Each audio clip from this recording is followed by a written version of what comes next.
And Drake so stupid, he probably just sent the stupidest condolences like, yeah, bro, sorry for moms, and you know I'm here for you, bro, whatever you need. Just like something stupid. Instead of giving a nigga some wisdom or something real, you probably just said some crazy stuff on the phone, which is, you still genuine, you know what I'm saying? But you probably said something like that, and then you come right back 2-3 weeks later like, yo, let me get this on.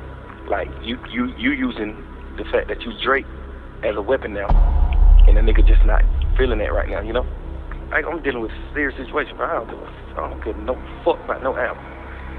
Like, it's a cool look, whoop-de-doo. Nigga, I'm fighting for my life. You think I give a fuck about an album, nigga? This nigga mama died. I'm dealing with real life shit. Travis done got goddamn 11 murders on his hand. Nigga, you don't get your mustache back, son. Goddamn. This nigga mama dead, nigga. Like, what are you talking about? When you got out of jail, you didn't help Slime at all. When you got out of jail, you didn't help Slime at all. Savage sent money to Thug. Wham sent money to Thug. Pluto sent money to Thug. Cash sent money to Thug. Drake sent crazy bankroll to Thug. Gunna didn't send no bankroll to Thug. Gunna didn't pull up on Thug mama. Gunna didn't pull up on Thug family. Gunna didn't pull up on Dolly. Gunna didn't pull up on nobody that has nothing to do with Thug. So it's no way possible you think that Elle was serious when she said you got to get out so you can help Thug. Man, you ain't get out and do nothing to help me at all. You do an interview and say, I'm providing. How? What the fuck you providing it? What you talking about? Why you ain't put up on my mama gave him nothing? That's not a godly gift. I feel like the devil get gifts too. I feel like that ain't a God gift. That ain't a gift God that want me to have. I don't want it. I don't want that shit. Fuck it. I'd rather die and then the lawyers figure that shit out. Oh, he made Ela 3-4 million off of Gunna music. Get this shit to a kid. Fuck that. Bro, I'm so fucked up about that shit, bro. I'm so much of a real nigga, I still can't even be no. The nigga whose song it is. This ain't me, Drake, Travis, nobody. This is Metro Boomin song for his album. So if anything, he already thinking like, nigga, this shit going on my album. I don't care if Drake on it or not. It's already crazy. It's already the craziest song in the world with Thug and Travis. I don't care if Drake get on it. Metro Boomin not one of those type of niggas. He's not gonna ride no nigga. He's not doing none of that. Like, whatever he feeling, he gonna do it. Right. That type of nigga. And then plus it's his song. Like, I know for sure this song's on his album. I done mixed this man album with him. We done sat down and mixed the album, played the album a million times. Did so many songs, so much stuff for the album. Like he for sure putting this song on his album. So I know he's using his mom as an excuse. You know what I'm saying? Like, man, my mama died. Like, nigga, man. But I know for sure the real excuse is that, nigga, this is my album. I'm putting this song on my album. You know. Yeah. But, you know, he brave for even telling him, I don't like what you did. So that's just supposed to let you know, like, man, what you think Thug can do? What you think I can do for that? What you think I can do? Like, y'all need to get me out of jail. Drake, go talk to the president. Hey, man, let my little brother out. Go partner. Go do something. Go talk to the president. Get me out. Show me that. Don't call me tonight.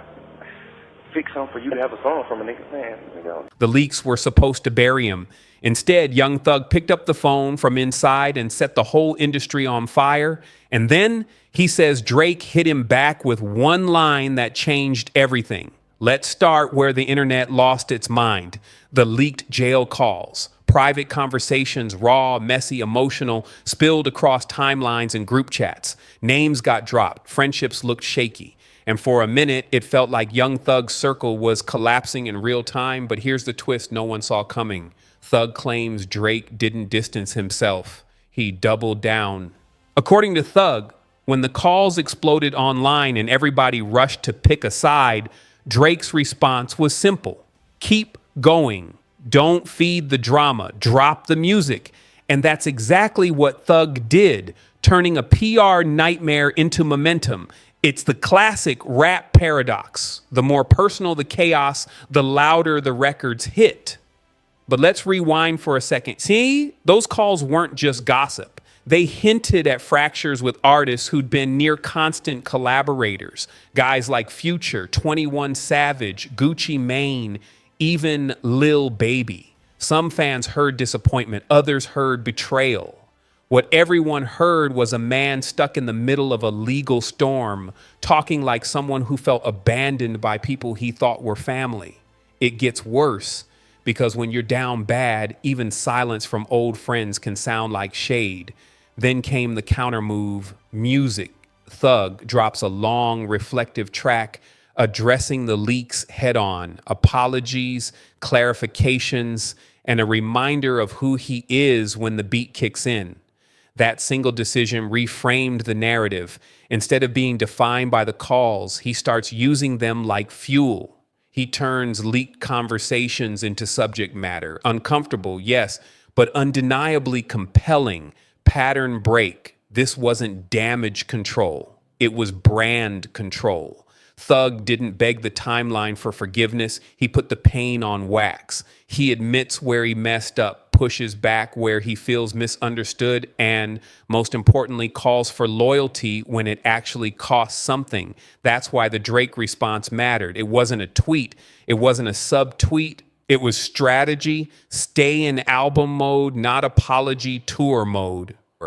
But what about the fallout? Did bridges really burn? Here's what we can say. When private words go public, trust evaporates. Some artists allegedly stopped picking up calls. Others kept their distance and let the internet debate the rest. And in that vacuum, fans made their own conclusions.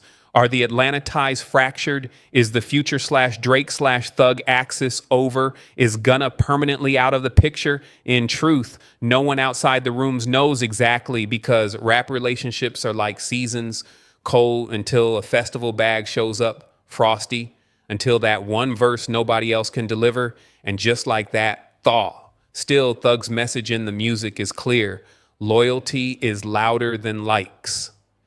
He insists he's not what the headlines suggest. He calls for silence where silence used to live, and he challenges people he once called brothers to remember the history before the clicks.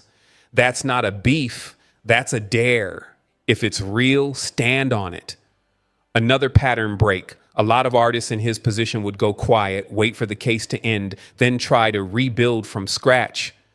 Thug did the opposite. He tried to rebuild publicly, brick by brick, in front of an audience that wanted blood and backstory. That's risky, but it's also why the records feel urgent.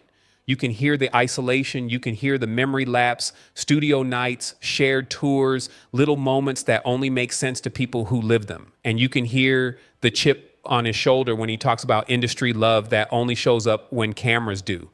So where does Drake really fit into this story? If you zoom out, he's the mirror. The rap world spent a year trading disses, deciphering subs, and ranking kill shots. Silence from the top guys usually reads like disapproval. Instead, the message Thug says he got was, make the songs. That's powerful because it cuts the oxygen off the spectacle. Don't argue with rumors, outlast them. And that's the blueprint we're watching now. Thugs using the leaks as an introduction, not a conclusion. First, address it. Then expand the universe with features and statements that are musical, not messy. If certain artists keep their distance, let the catalog do the talking. If certain relationships can be rebuilt, do it off camera, then shock the world with a reunion track. Either way, the narrative ends on his terms. Of course, there's still the elephant in the room. You can't control how fans remember the leaks. The quotes are screenshotted forever, but here's the uncomfortable truth. Hip-hop forgives momentum. If the songs are undeniable, the conversation changes. Think about it. The greatest comebacks never came from notes app paragraphs. They came from hooks everyone could shout in unison. If Thug drops that record, the one that makes even the skeptics nod, the leaks become lore, not liability. Quick reset. What did we learn? 1, leaked calls can wreck your public image in a day. 2, a direct line from the biggest artist in the world telling you keep dropping can flip the energy. 3, when your circle looks shaky, the microphone becomes your only friend that never interrupts. And 4, if there's going to be a reunion with any old collaborators, it won't start on a timeline, it'll start on a hard drive. So, did Young Thug respond to Drake dissing him? Not in the way the internet expected. He responded by acting on the advice he says Drake gave him. Release music, don't wrestle the mud. The real response isn't a bar, it's a rollout. And the real fallout, it's not finalized yet. It's a living story shaped by who calls back, who clears a verse, and who stands next to him when the lights come on. Final Beat, leaked calls try to define him as a headline. The records might redefine him as a chapter you can't skip. If the next drop lands the way the whispers say it could, we won't be arguing about the past. We'll be debating where it ranks in the discography. And if that happens, one quiet phone call might go down as the loudest move of the year.